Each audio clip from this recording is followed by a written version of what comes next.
Thanks for watching County Report this week. I'm Susan Kennedy. Montgomery County Public Schools have chosen a new superintendent. Joshua Starr, now in his 6th year as superintendent of the Stamford, Connecticut school system, will replace Dr. Jerry Wiest as he leaves his post June 30th. School officials say they believe Starr's reputation as sticking close to the data, hard work, and experience working in a diverse community will serve him well as he takes over. The Pepco working group presented its findings to the council this week. The issue of the reliability of the electric company's service has been under scrutiny after major weather events this year and last left thousands of residents without power for days on end. Pepco's poor performance has resulted in new legislation at the state level designed to hold the company accountable for its reliability.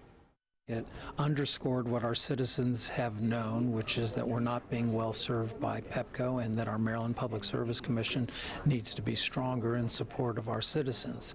And this report will be delivered to the Maryland Public Service Commission, and we are actively participating before them. The job is the Maryland Public Service Commission's to insist that Pepco be a best performing utility, and we should be satisfied with nothing less. There are a number, from vegetation removal to making certain we have an ombudsman at Pepco, to building in the infrastructure that we need, but more importantly, having greater accountability for oversight to make certain that we reform Pepco to make it work much more efficiently and effectively than it does today. We have a pretty good understanding of what's gone wrong and a pretty good understanding of what needs to be done. And most of what needs to be done has to be done by Pepco, frankly. The county has a new inspector general. The office was established back in 1997 to oversee the effectiveness of county government and to protect fraud, waste, and abuse in government activities. We spoke to the new inspector general about his goals for his 4-year term. I really have always been focused on making a positive contribution to government. I'm really anxious to work with this very vibrant council to find ways to improve the efficiency and effectiveness of the government, make sure that we look at the operations with an eye toward improving its, making sure that the costs that they're considering are serving the public's best interests. Councilmember Nancy Navarro has introduced a resolution requesting U.S. officials not to implement the Secure Communities Initiative in Montgomery County. This effort requires the submission of fingerprints of all arrested individuals to the federal government for verification of their immigration status. Councilmember Navarro is the lead sponsor of this resolution. This program, because it's so ambiguous, it almost just sort of makes it official that now you are part of this program, but the way you implement it is ambiguous. So it has led in other jurisdictions to misinterpretation, to racial profiling, to just widespread fear in communities where now they don't even collaborate with their public safety officials. I think that's where the real problem is, that there is no defined implementation guidelines, and therefore communities feel like they're under siege. Those opposed to this measure held a rally on the steps of the council office building to voice their concern.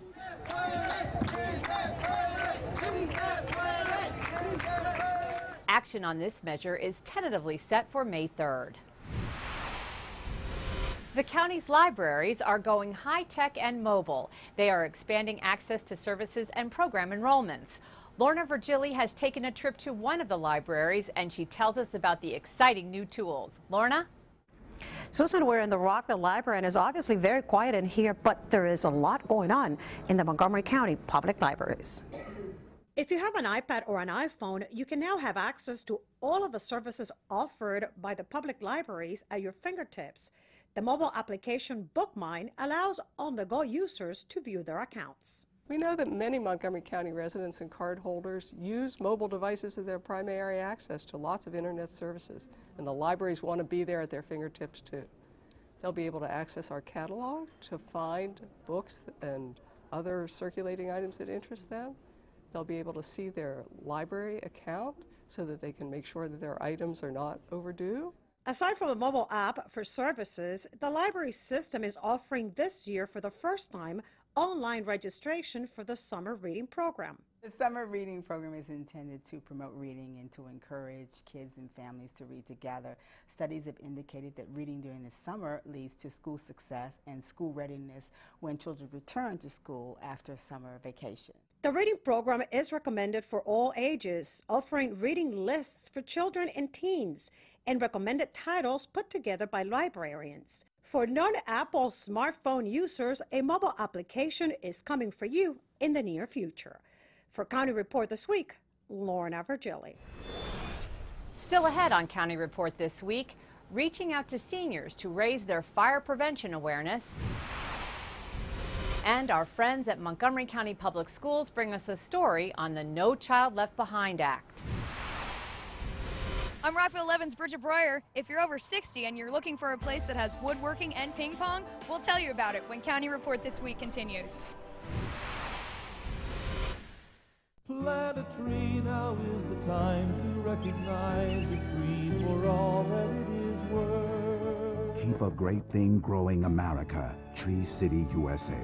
The Arbor Day Foundation invites you to plant trees in your community.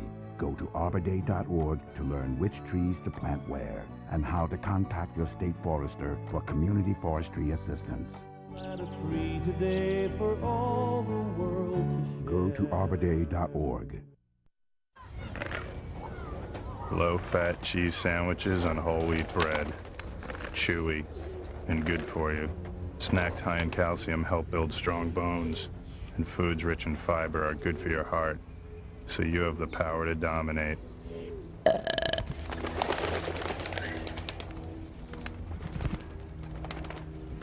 Can your food do that? Run, throw, think, eat better. Find out more at smallstep.gov.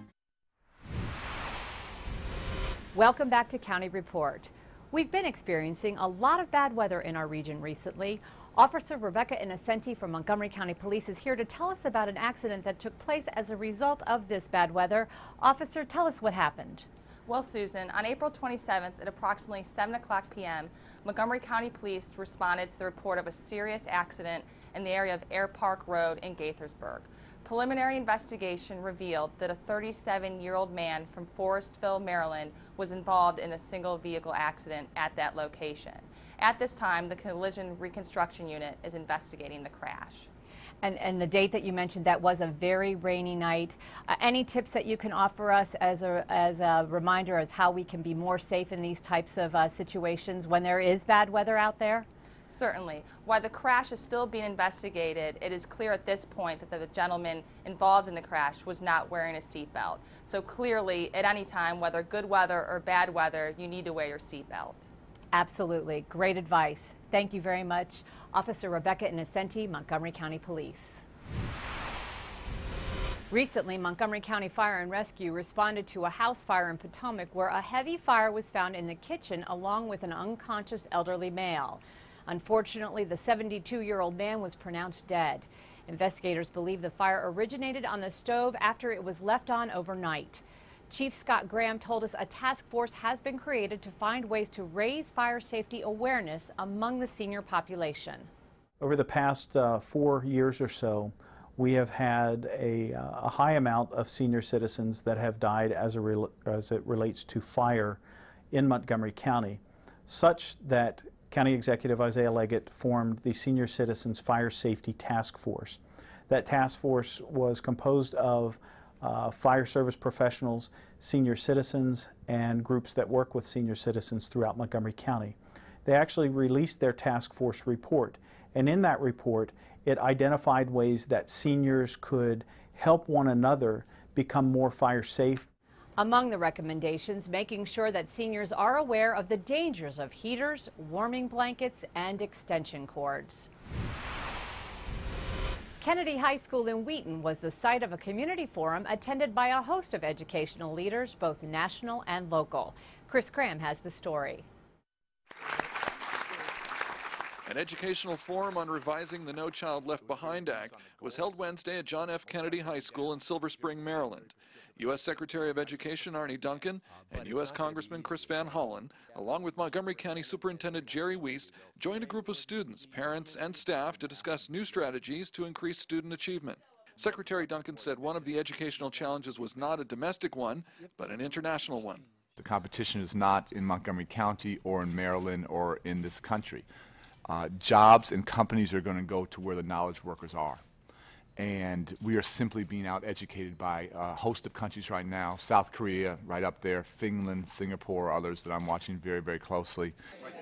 The Secretary called for a $1 billion stimulus to help create a well-rounded and comprehensive curriculum for students, with about $300 million going to areas in science, technology, engineering, and mathematics.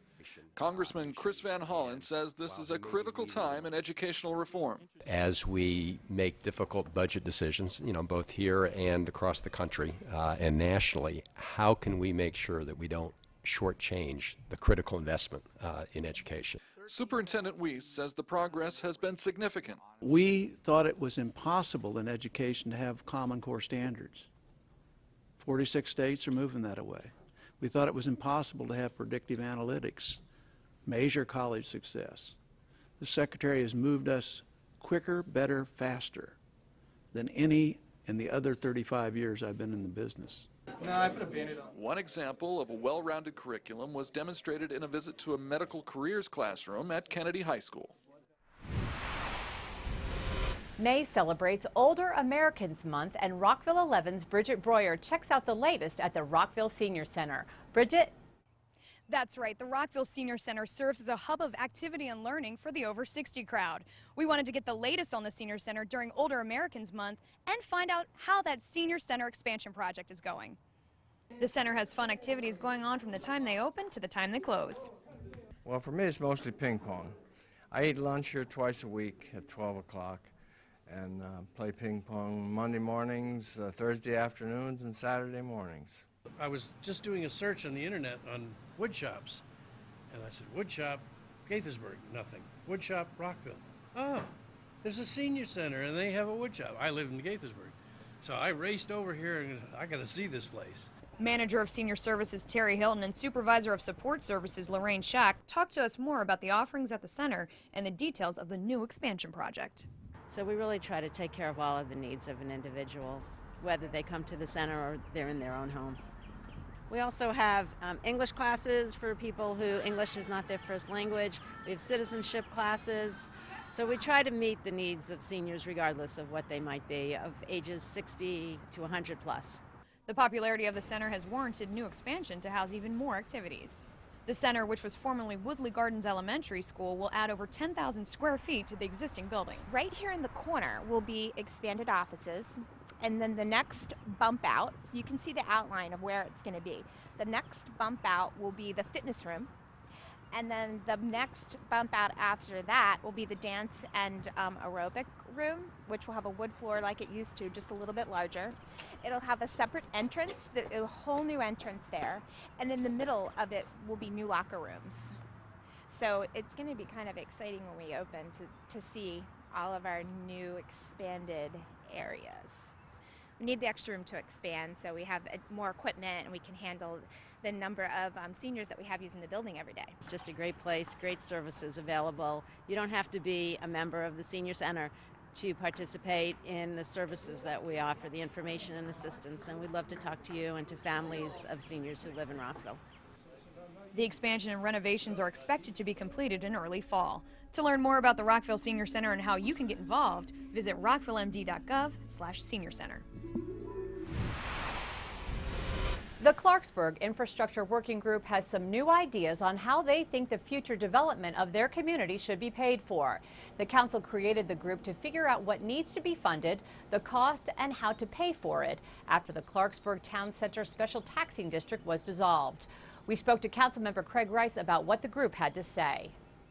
We have to understand that when we move forward, that we do our planning and take heed of some of the mistakes that I think we made as a county in terms of setting up a proper plan that allows for, if we do have a development district that's going to be a part of our process for funding infrastructure, that we lay out a game plan that allows us to accomplish that, knowing that there might be instances in which there's a delay in terms of the amount of housing that comes and supplants that infrastructure.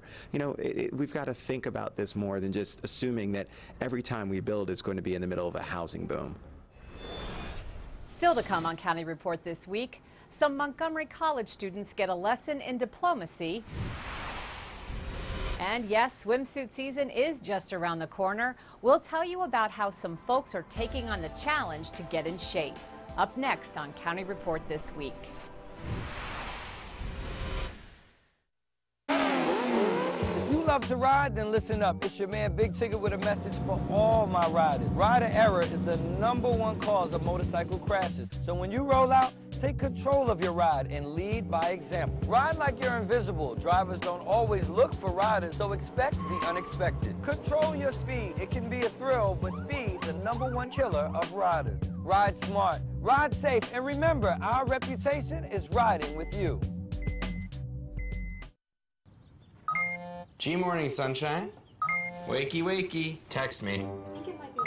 Are your parents home later? We can hang. LUV, love you. JK. Holla back. Holla back. Holla back. Are you with your friends? That's lame. We're in a huge fight right now. XO. What'd you dream about? Something I did? Are you on your way to the mall? I'm lonely. Nude pics. Send me some. Text me.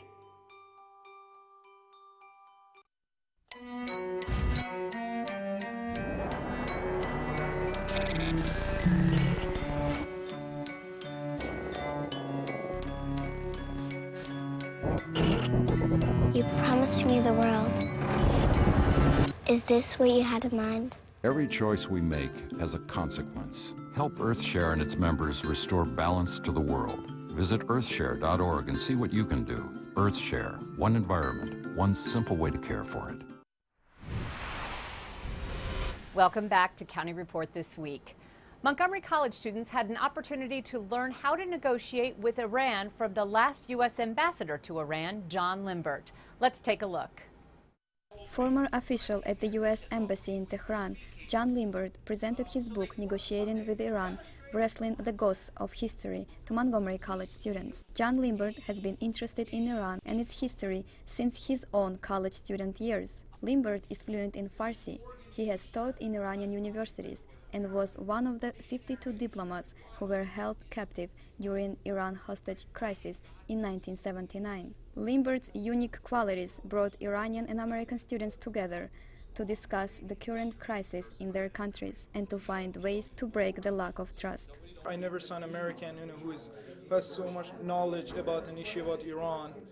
And I was actually kind of disappointed about the, some of the opinions that the student gave and the lack of knowledge that Americans have about Iran. As I did the research for the book, and what I've seen over the last 30-some years is that each side very often has a mirror image, is a mirror image of the other. And very often what we accuse the other side of is the same way that the other side sees us. Knowledge of each other's history and culture can help both sides to negotiate. Labeling guarantees failure, said Limbert. I don't think anybody in the world, you can find anybody else in the world that loves America, American culture as much as Iranians. If the people of America get to see how much Iranians love them, I think that's a way to get to mutual respect and better understanding. As people seek friendship and mutual respect, their governments, John Limbert explained, are driving their policies for more than 30 years on the road to nowhere. Introducing his experience to the students and dedicating the book to future American negotiators, Limbert hopes for positive changes in the U.S.-Iran relations. The Gazette kicked off its 7th annual Healthy Challenge competition with participating teams from Montgomery, Prince George's, and Fairfax counties. Over the next few weeks, each team competes for prizes, and their progress will be featured in the Gazette newspaper weekly. The competition will involve running a lot of exercise, which will include a 5-mile run. The winner will be chosen at the finale on June 18th. If you've ever felt that dieting and exercise, you're not alone. Each year, the Gazette newspaper sponsors a Healthy Challenge competition where various contestants in the Washington, D.C. area make lifelong transformations. The Gazette kicked off its 7th annual Healthy Challenge competition, and all the teams are fired up and ready to reduce some weight. The 3 teams this year from Montgomery, Prince George's, and Fairfax County will work together to get healthy through diet and exercise. We're not looking for somebody that just wants to fit into a pair of jeans. We're looking at the type of essays that say, you know, I want to be here to be a better role model for my family. I want to be here to see my grandkids grow up. You know, they're in it for the right reason. I want to do this for life. Over the next few weeks, the progress of each contestant will be featured in the Gazette newspaper. Courtney Jefferson tells us why she signed up for the competition. I've vacillated between being thin, being healthy, and just because you're thin doesn't necessarily mean you're healthy. I chose the challenge because I want to be healthy, not just for myself, but I want to motivate my community. The success of the Healthy Challenge has brought generous sponsors and partners on board. I thought it was a great opportunity to kind of partner with our kind of hometown community, help 15 people in the Gazette Challenge get healthy, live a healthier life, and reach their goal weight, and then have those people help the community, which is really the goal. During the competition, each team will participate in a 5-mile run, public weigh-in, and a fashion show at the finale on June 18th. But for starters, the contestants had a friendly competition to see which team had the most spirit.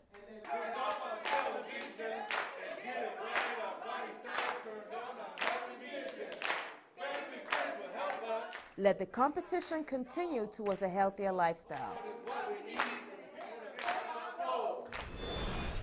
Up next on County Report, Kathy Stanhope will be here with our Pet of the Week. And what to do about those tired-looking tulips. Keep it here on County Report.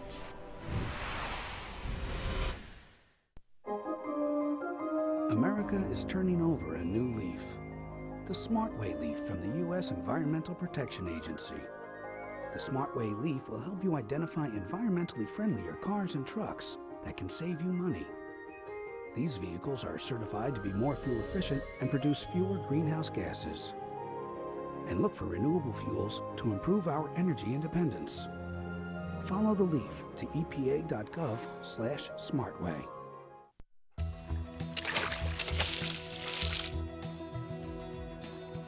Drownings in close calls are 8 times more likely to happen to kids who can't swim, or to kids being supervised by adults who can't swim. It's why swimming lessons are a crucial water safety step. In fact, swimming is the only sport that can save a life, and lessons are available to kids and adults of all ages. To know what's right for your child, do what I did and ask your pediatrician. Then ask your swim instructor to include other age-appropriate water safety skills. For lessons, try your local Y, American Red Cross chapter, or community pool. But remember, even good swimmers can drown, so make sure there's always supervision.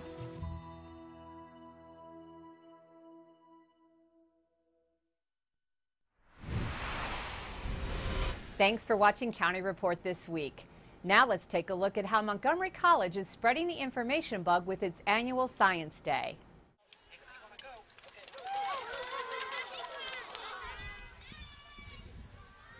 Learning is in full effect as the City of Rockville hosts its 22nd annual Science Day at Montgomery College.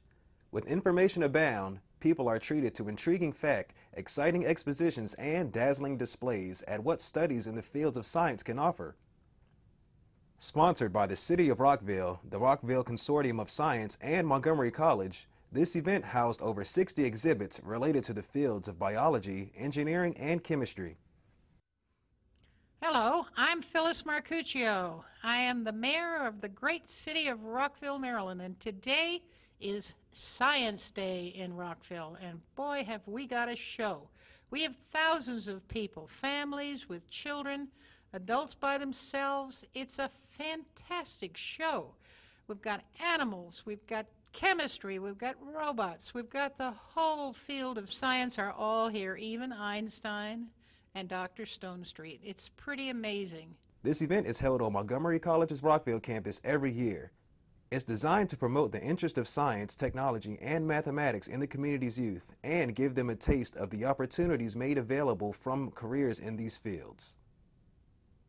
I hope that we will get a tremendous number of responses from our community so that we know what to change or improve or not to lose for next year. From Montgomery College, I'm James McLean. In our Pet of the Week segment, Kathy Stanhope introduces us to a special feline named Ovaltine. Hi, this is Kathy Stanhope with your Pet of the Week at the Montgomery County Humane Society, and I am here with a lap full of cat, as you can see. This is Ovaltine. Oh, I don't know if you can appreciate the size of this cat, but this is a 26-pound cat. Ovaltine has a little bit of a sad story. He was brought here just last week because his owner, unfortunately, is dying of cancer, and Ovaltine has to find a new home. He's 12, he's male, he's very, very sweet, and as you can see, he does need to lose a few pounds. So if you're thinking of maybe losing a little weight yourself and you want someone to do it with you, this would be a good diet companion.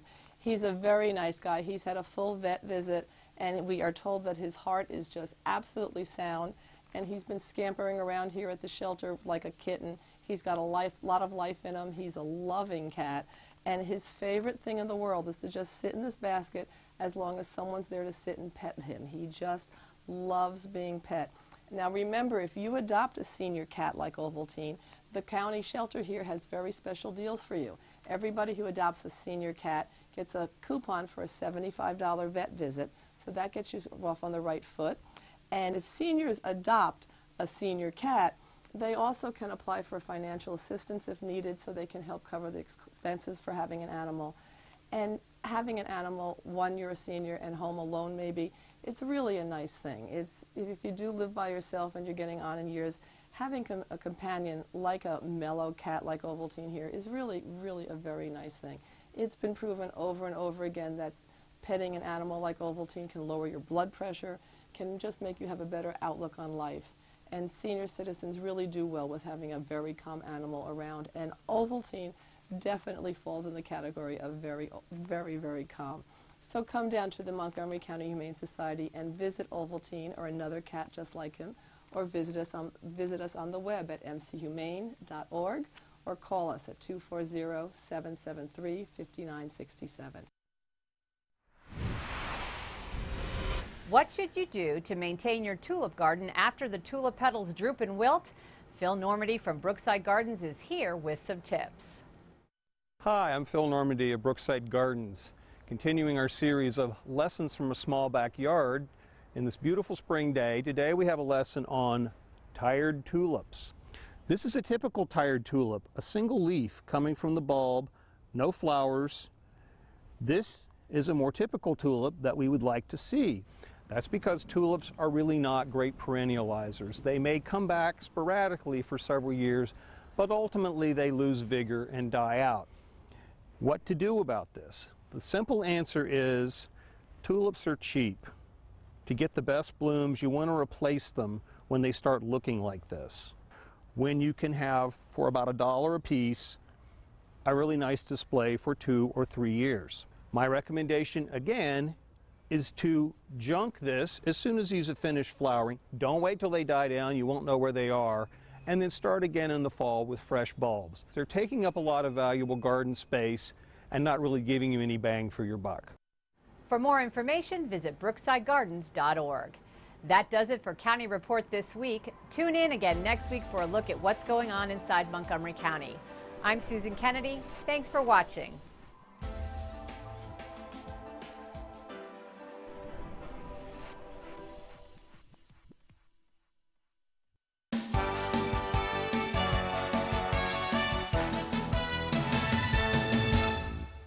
A dramatic new exhibit at the King Street Gallery on MC's Tacoma Park Silver Spring campus explores the meaning of making art with works by Mark Eisendrath, Greg Minot, and Mundo Ortega. The exhibit is free and open to the public. The public is invited to attend Montgomery College's annual Holocaust commemoration May 3rd on the Rockville campus. This year's program features 2 Montgomery County survivors who will share their experiences. Art student Janelle Batkin is a true MC success story. Batkin credits her MC art classes with helping her progress toward her master's degree in art conservation, and also for helping her secure a position as the art collection manager at the David Driscoll Art Center at the University of Maryland. For more information about the endless possibilities at your community college, visit our website